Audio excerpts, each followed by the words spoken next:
My name is Maya, and at 29 years old I figured out something no one had ever put into words for me. Silence is not the same as weakness, not even close. My husband's family thought I was invisible. They took my quiet as a confession that I had nothing worth saying, nothing worth protecting, nothing worth knowing. For 3 years I let them believe every word of it, because I was doing something far more important than correcting their assumptions. So when my brother-in-law stood up at the family's annual investor dinner, tapped his wine glass with a dessert spoon, and asked in front of 38 of New Jersey's wealthiest contacts whether I had ever actually touched real money in my career, he was not prepared for what happened next. And neither was my husband, who was sitting 2 feet to my left and said absolutely nothing to stop it. Before I go further, drop a comment and tell me where you're watching from. If you've ever had someone in your own family treat you like a footnote in their success story, hit like and subscribe. I think you're going to want to see how this one ends. I grew up in Altoona, Pennsylvania. My father taught high school math for 23 years. My mother kept the books for half the businesses on our block: the dry cleaner, the hardware store, the diner that changed owners 3 times but always called my mother first. Numbers were the first language I ever really learned. By the time I was 12, I was catching errors in her client spreadsheets before she could. By the time I was 22, I had a forensic accounting degree from Penn State, and a job offer I wasn't allowed to describe in any detail. I took it. 6 years at the Securities and Exchange Commission, regional office out of Philadelphia. The kind of career that generates headlines without generating bylines. You don't announce yourself in this work. You document. You build something so airtight that when it finally lands, there is simply no room left for a defense. I had contributed to 3 cases that made national news. My name appeared in none of the coverage, exactly the way I preferred. Carter came into my life at a friend's birthday dinner in the city. He was easy to like, that specific warmth that certain men from old money carry like a natural accessory, polished and reflexive and effortless. He asked good questions and remembered the answers. For a while that felt like enough. What I didn't fully understand, not until we were almost 2 years into the marriage, was that his warmth had a direction. It pointed outward when he needed something, and it pointed toward his mother, Gloria, more reliably than anywhere else. Gloria ran Whitmore Capital, the family's private equity firm, the way a chess player runs a match, always 4 moves ahead, always calibrating who had value and who was a liability. She was 62, dressed like 50, and spoke with the absolute certainty of a woman who had never once questioned her right to be in any room. She wasn't unkind to me in obvious ways.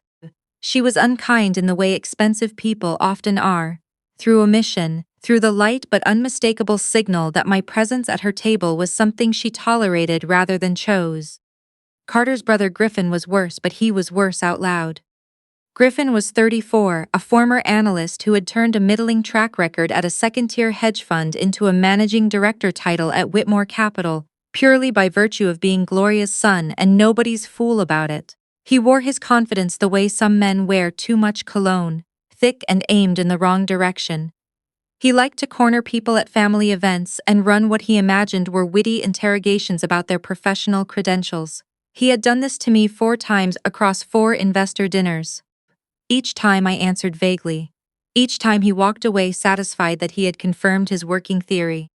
His theory was that I was a mid-level compliance drone who had married above her station and was quietly grateful for it. The 5th dinner was held on a Saturday evening in October, at the family estate in Saddle River.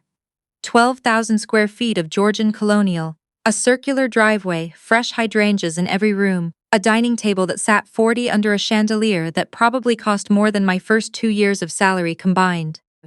Gloria had spent the better part of 3 weeks preparing the guest list, the seating chart, and what she called the atmosphere, by which she meant 3 catering staff, a wine selection running close to $400 a bottle, and the specific impression that Whitmore Capital was exactly the caliber of firm its principals believed it to be.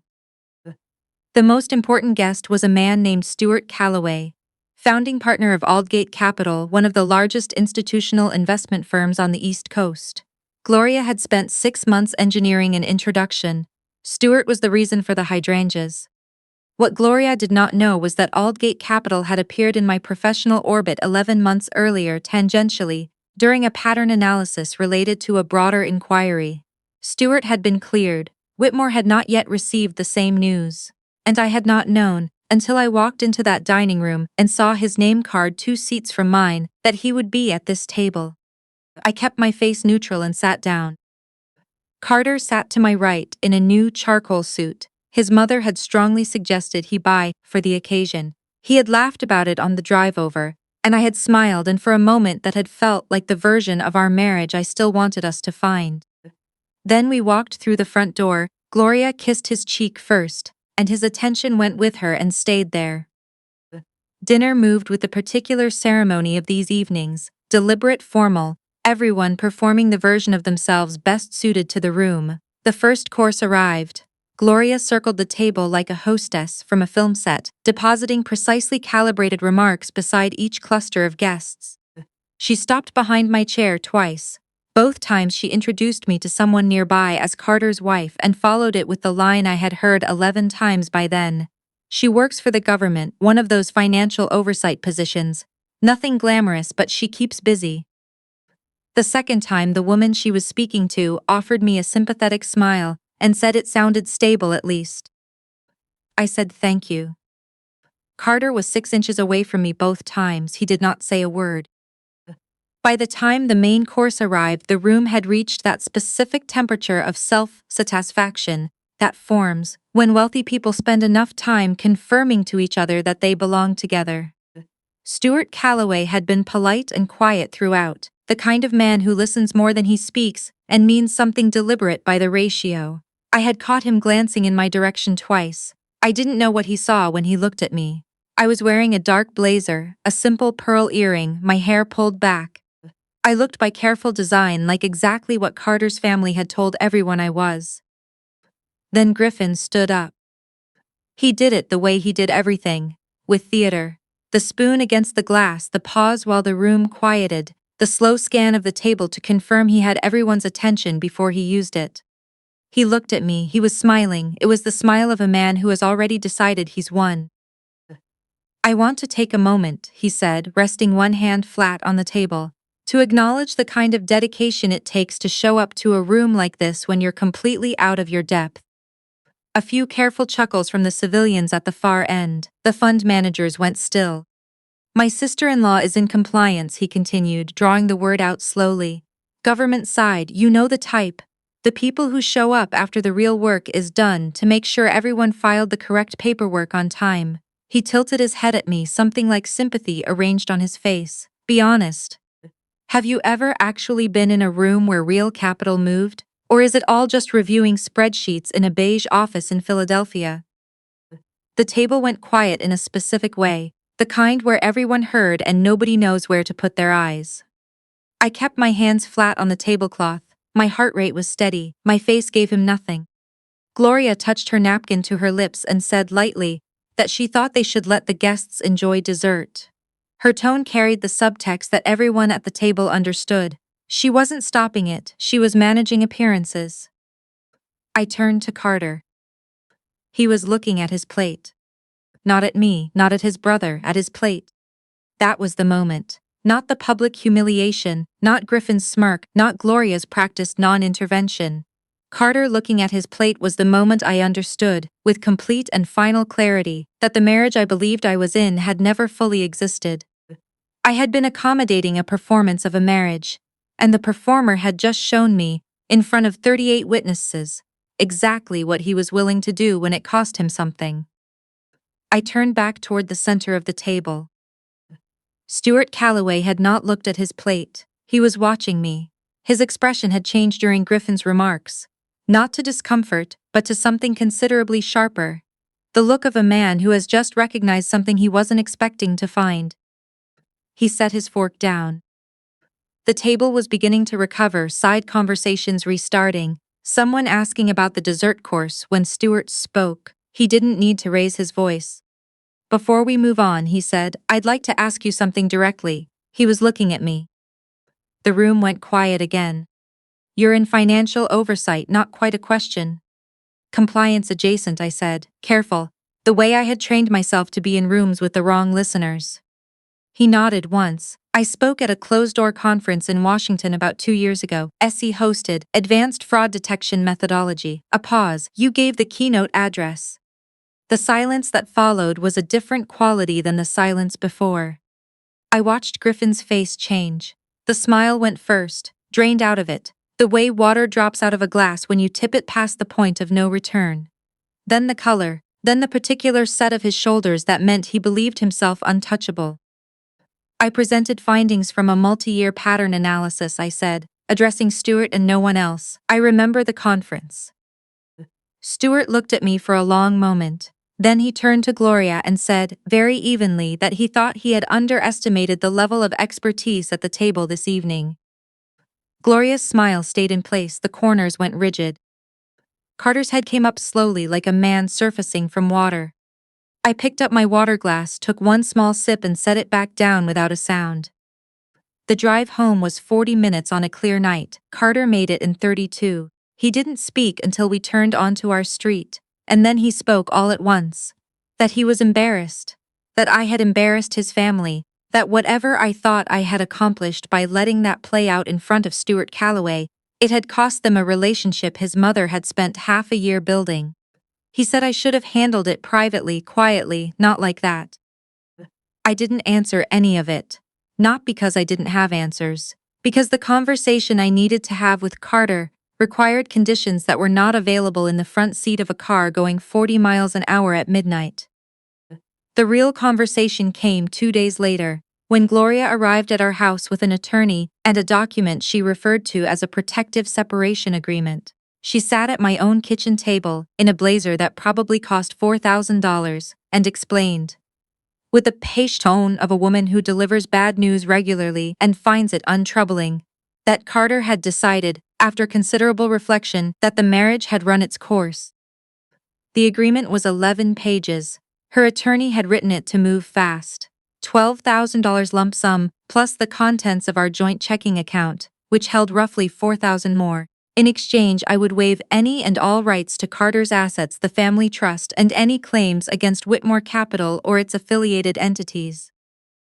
Near the end of the document, in a clause I read 3 times to make sure I was reading it correctly, Gloria had added a full mutual waiver of separate property rights. Neither party could pursue the other's individually held assets after signing.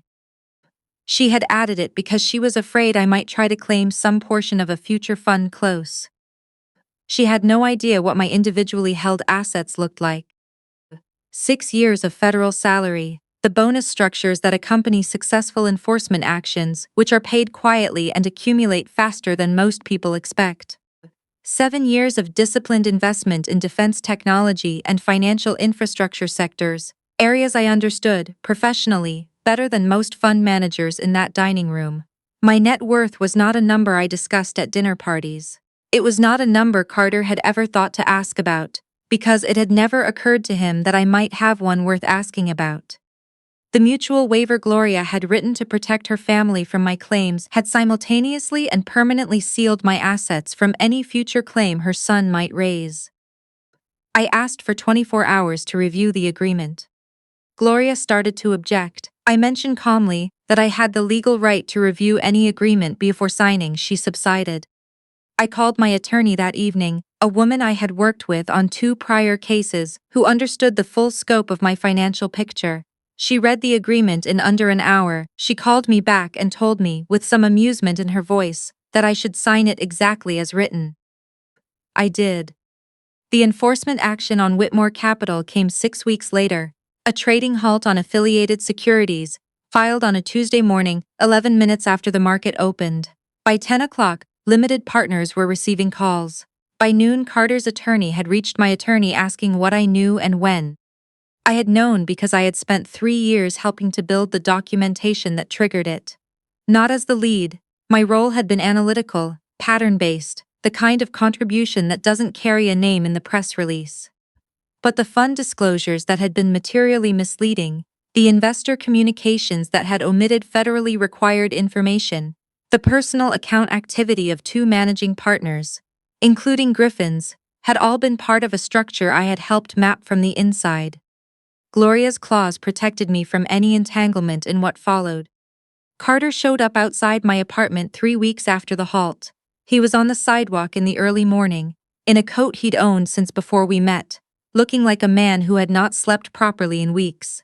He said he understood now what had happened. He said he wasn't angry. He said this with the particular tone of someone who has not yet finished grieving but is trying to arrive at reasonable ahead of schedule. He said he needed help. His accounts were frozen pending the civil investigation. His legal fees had already reached a figure he hadn't anticipated. Gloria was not in a position to assist him financially. He said he had genuinely loved me or believed he had. He said he needed to know what he was supposed to do now. I stood in the October cold and looked at him for a long moment. I thought about 4 years of investor dinners.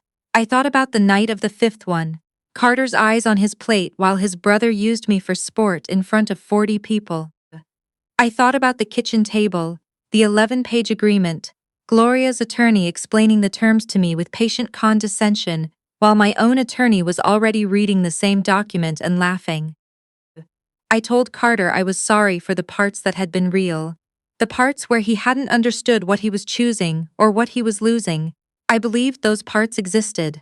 I'm not built for the version of this story where I pretend otherwise. But I couldn't give him what he was asking for. What he was asking for was permission to keep needing me to be small, to keep needing me to absorb whatever the room required of me so that he didn't have to.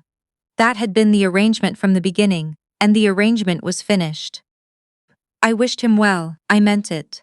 Then I turned and walked toward the parking structure, and the October air was cold and clear and entirely mine, and I didn't look back once.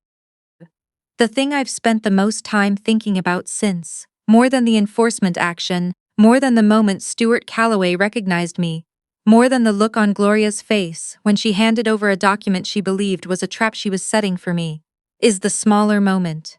Griffin's question in the air, the table waiting, Carter's eyes finding his plate, and me sitting with my hands flat on the tablecloth, heart rate steady, giving them nothing. I wasn't performing calm, I was calm, because I knew something they didn't and I had always known it, and the knowing was enough. That's the thing about being underestimated by people who should know you better. They give you an advantage they don't realize they're handing over. They build their whole confidence on a version of you that was never accurate, and they stop looking for the real one, and that's when you can actually work. You don't have to announce yourself to be dangerous. You don't have to be loud to be powerful. You just have to know exactly who you are, and wait for the moment when the room needs to know it too. If you've ever made yourself smaller so someone else could feel bigger, I want to hear from you. Tell me your story in the comments below. Like this video, subscribe to Kitten Revenge, and share it with someone who needs the reminder that the quietest people in the room often have the longest memory and the clearest plan. I'll see you in the next one.